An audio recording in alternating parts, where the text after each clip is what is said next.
You're watching Exit 1055 with your host, Richard Rose. Hey, good morning. I'm Richard Rose. Welcome to Exit 1055 Long Island. It is your TV 1055 show about all things Long Island. In just a few moments, we'll preview a spooky Halloween house with a good cause, how you can help out if you dare enter. But we begin with the 4-year anniversary this week of Superstorm Sandy. Tens of thousands of homes flooded. Many had to be torn down. The storm killed more than 50 people in New York State. It caused tens of billions of dollars in damage, and it has permanently changed the look of the South Shore as thousands of homeowners still struggle to rebuild and to return to the homes they worked so hard to attain. But joining us now is someone who's witnessed it all but has been part of the recovery on the South Shore. He's Ben Jackson, and Ben, too many titles for us to mention here, but some that are relevant. Freeport contractor, you're on the Freeport Zoning Board, you're also the Long Island and New York City chairman of the National Remodeling Industry, and you head up a volunteer group that on the weekends has helped to strip and restore free of charge dozens of homes where overwhelmed owners are unable to do it themselves. So welcome. 4 years later, where do we stand? Well, it's been a struggle. It's been a long time getting things going. I think we're about 50% way there on coming back as far as the residential end, as far as homes. Some of the infrastructure projects seem to be taking a little bit longer, but are getting done.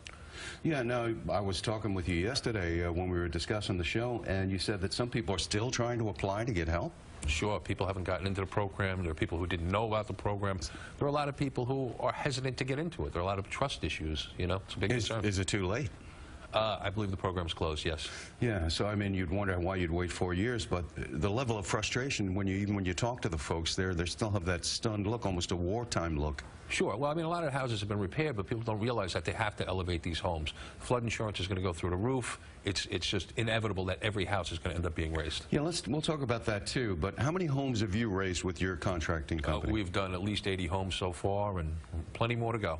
Yeah, and there are hundreds at least, maybe a couple of thousand is what I read, that have already been elevated.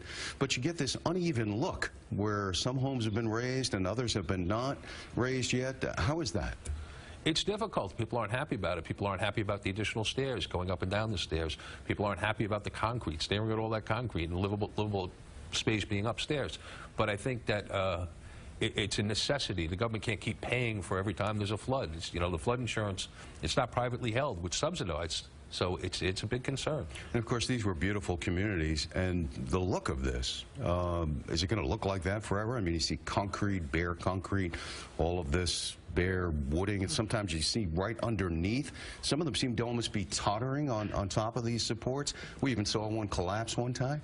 Well, collapsing is another issue that's not necessarily common. What happens is in a V zone, which is a high wave action zone, you need to have that open foundation because the hydronic pressure, the waves will actually take out the foundation. So they're secure? So they're secure. They're definitely you look secure. at them, you think, gosh, it seems like they could get blown over even, but that's to allow the water to run through, and that actually is maybe better for the house? It's definitely better for the house. If you look down in the Outer Banks, all the houses are built that way. They're up on stilts, you park underneath, the water flows in and flows out. That's really the idea. These statutes have come down from FEMA. These design things have really been engineered. They really do make sense. Well, I know there's been a change now in choosing contractors. Explain that. Well, they have a new program through GOSA where for people who are unable to get a contractor going, or the funding just isn't right, or struggling to get these projects going, there's a program through GOSA where they're taking over the contractor, the design, and getting these jobs complete. How is that better than what does that compare to what was being done before, and how is it better? It's much more structured. It's much more definitive. There's not a lot of choices. There's not a lot of, well, you know, what we have, what we call change orders. Every time there's a change on the job, something changes, and it really delays the job quite a bit. These are structured to really move and go through and get them done. You know, we all reported on this here at CBS and TV 1055, and, you know, we reported on it for many months, virtually every day, and we still are talking about it here 4 years later. But one of the things I was most shocked by in the days afterward was to find out from FEMA that half the people who were in the flood zones did not have flood insurance. How did that happen? Well, if a bank is going to require flood insurance, the law doesn't require it. And right now, if you take any money from FEMA, it's required that you have flood insurance. And sometimes it gets missed by the banks. You know, sometimes things got a little bit laxed. Now it's very strict. Now most people, unless you own your own home outright and don't owe the bank any money and haven't taken any money, you don't need it. But it seems that even before that, some of the mortgage lenders were not enforcing it. And I'm sure, and they told us, well, it's not our job to enforce it. Well, also the FEMA maps have changed too. The FEMA maps were not as inclusive as they are now. So there were areas that got flooded, there were people that got storm damage that actually were not in a flood zone. Well, you would hope that the numbers have increased by now. Are you seeing that people are getting and buying flood insurance? Oh, absolutely. Absolutely. It's not only are they getting it and buying it, it's a big concern. The rates are increasing, especially if you're not elevating your home. We'll talk about that. What about the premiums? We had heard they were going to go up dramatically. Has there been some announcement from FEMA about how they're going to issue these rate increases? Well, my understanding is that they'll, at a minimum of 20% per year, they're going to go up, and that's indefinitely. You know, they have to refill that bank where the money is to support it. You know, they need the backing.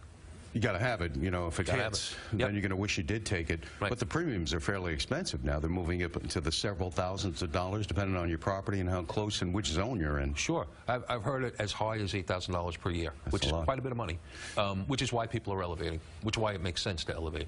So, you know, you get this zigzag look that we're talking about.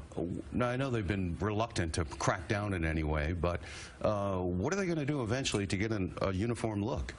I mean, are people going to have to fill in those spaces and terrace them in some way? I think people do that naturally. I mean, a lot of the jobs we're doing, we're bringing the siding down over the concrete, adding some windows, making it look like another level. We're trying to work with the architects who have been great at designing things that don't look so ugly.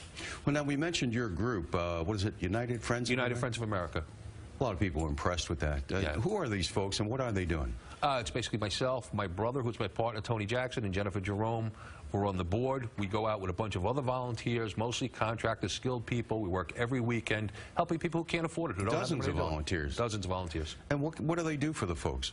Right now we're doing a project in Copag. The house burnt down. The people didn't have insurance. It was a glitch and everything, and they have nowhere to go. So we've gutted it. I have an electrician going in this weekend, all permitted, all legal. Everything's, you know, by the book, and we're going to get the people home. Yeah, I went to one of these where volunteers were helping out, and, you know, the homeowner, when I first spoke to her when I arrived, she had that look, I was talking that stunned look, you know, dazed look, like I don't even know where to start. Yeah. And yet, as the hours went by and she saw the work they did and so quickly, her mood brightened. So what has this done to help these people move forward? You know, that's a very important issue, and it's funny because I see it quite a bit. You go into somebody's home, they're lost, they don't know where to start, and we go, you know, obviously I know what to do because it's my business. So we go in and we just go, okay, let's roll, let's get it going, we got to do this, this, and this. And they start to see light at the end of the tunnel. They start to say, wow, I can get through this, I'll be okay.